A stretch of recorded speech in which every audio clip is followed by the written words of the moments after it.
Hi everyone, it's Shel from Scrap Secrets and welcome back to my channel. Today's video is part of the Card Hoppin' June event for the Handmade Happiness Facebook group. The theme is Greek and the techniques are stained glass or kaleidoscope. Well, I'm going to be using a Hero Arts Bold Prints Book Stacks stamp. With the Hero Arts embossing ink, I'm going to ink that up and stamp it down onto a piece of Hero Arts watercolor paper that measures 4 by 5 1/4. So this is going to be a horizontal card. You can see once I stamped the image down, I had a little bit of black ink left on the stamp from the last time that I used it, but it's not a big deal because we are going to use a colored embossing powder to go over this. I chose the Sapphire, and I believe it's a Stampendous embossing powder. I'm going to shake it over the top and pour it onto the images, making sure everything is covered. And once all of the excess is wiped away and everything is covered, I'm going to turn on my heat gun off to the side, let it warm up for a couple of seconds, and then bring it to the paper to help prevent warping. So you'll know the image has been embossed once the embossing powder turns from a dull look to a shiny look. And then you'll know that the image has been embossed.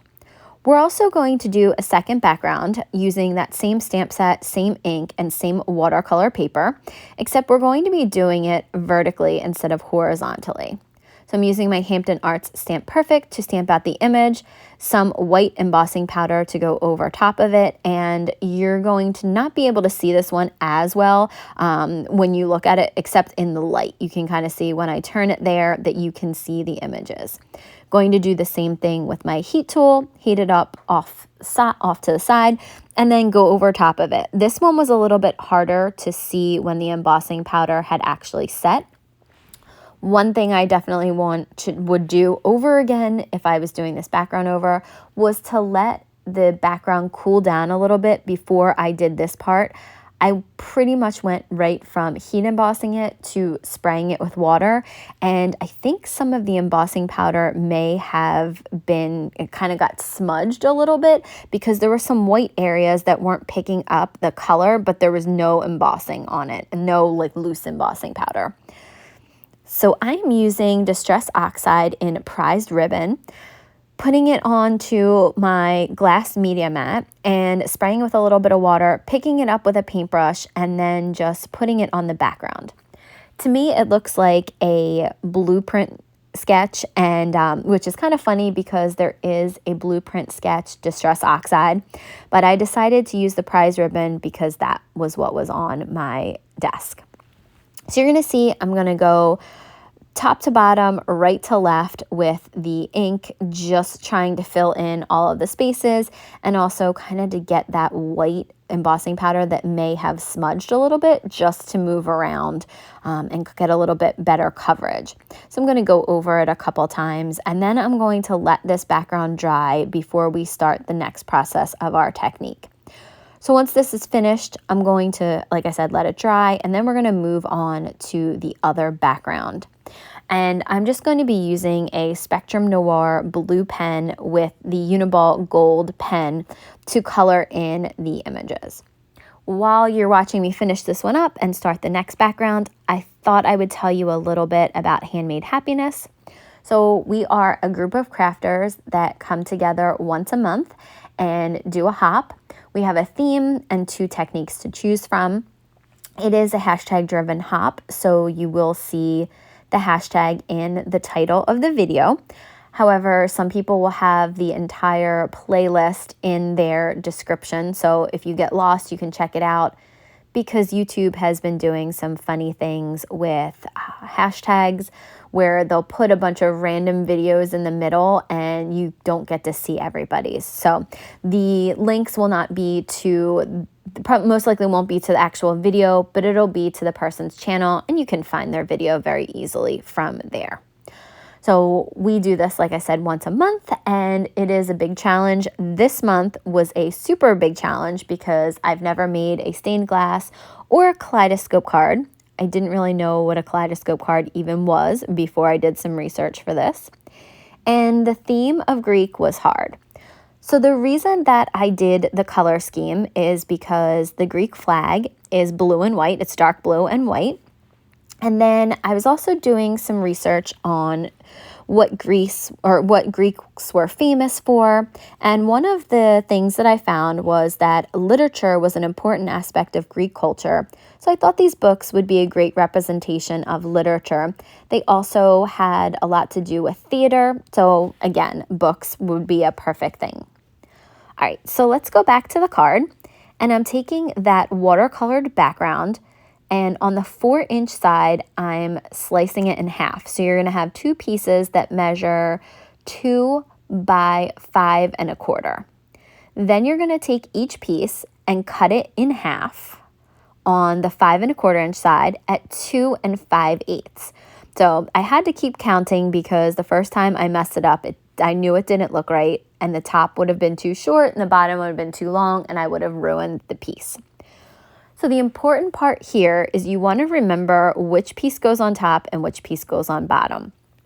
I actually do mess this up, and then the card does get messed up. I was going to completely leave this one out, but I loved the background so much and was so upset that I messed the background up and the technique that I just decided to go with it anyway and leave it in here to show you guys my mistake and show you, what not to do, basically. So now you're going to take each rectangle and you are going to slice them in half to create triangles. So the top left piece, you're going to take the top left corner and the bottom right corner, line them up in your trimmer and cut it so you have two triangles. The bottom left piece, you're going to do the opposite. You're going to take the top right corner and the bottom left corner and cut those in half. The top right piece will be the same as the bottom left piece, the top right corner to the bottom left, and then the bottom right will be you take the top left corner to the bottom right corner and get your triangles. So I did those ones backwards, and the pieces were backwards, and I was really upset once I realized it. So here, kind of when I was putting things together, I realized that it just wasn't working. Also, if anybody has any great ideas for getting rid of those fuzzies on the paper, I don't know if it was because it was watercolor paper, if it was still wet, or if it was because my trimmer needs a new blade, but I was getting fuzzies all over the place. Total side note. Okay, so I decided to cut up the horizontal background the same exact way. I turned it to the 4-inch side, sliced it in half at 2, and then cut those remaining pieces at 2 5/8 on the 4 1/4 side. You can see I am gluing them down to a piece of gold foil paper that measures 4 1/4 by 5 1/2 inches, which is the same as an A2 size card. So I'm now gluing them all down, leaving a very small border around all of the pieces, which is going to give it that kaleidoscope feel. Oh, I'm using my Honeybee Bee Creative Glue to adhere all of these together, and you'll notice that there's no real big gaps. When I glue this one together, you're going to notice on the right-hand side that there are big gaps because I cut the triangles the wrong way, or the wrong pieces the wrong way. So there is a larger gap between the top and bottom on the right side than there is between the left. So again, don't do what I did. Actually take a second to look and see what you're doing before you cut. So look twice, cut once, unlike what I did. So I'm just gluing all these pieces in place, and then this is when I realized that there's going to be too big of a gap here because the triangles are not correct. But I went with it because we'll kind of cover it up with the sentiment as we move along. But you can really see the mistake here. You can really see how bad it is. I don't know that if you didn't watch the video, would you notice it? Maybe, but to me, my eye goes right there, right to that extra gold piece. So I'm going to put that to the side, and we are going to work on the sentiments. So I'm taking some scrap cardstock that I have, and we're going to heat emboss a sentiment from Mama Elephant Goodreads. I'm going to be using some Recollections embossing powder in gold for the sentiment. I'm going to stamp it in that same Hero Art embossing ink and then use that embossing powder to create the sentiment. I didn't leave that filming in because I thought you guys already knew, you already saw me emboss. Once I have embossed it, I am going to cut it out with this die from Mama Elephants. So this was left on my desk. My niece was over the other day and we were doing a little bit of crafting, and she did a shaker bookmark and she was so excited and wanted to, we did a video on it, so there will be a video coming on it. But I just loved the scallop and thought that would look really cute around the sentiment and didn't have any smaller ones. So I just did some partial die cutting that you can see here. I just placed it over the side just to kind of cut that same shape out on all four sides. Now, two of the sides will have an extra line in them because the die was already cut. If you know what I mean, like we already cut the part and then it cut out again. It's not a big deal. I'm just going to roll with it. I'm also using a heart from that same Goodreads stamp set to go ahead and heat emboss again. We're going to use that same gold powder.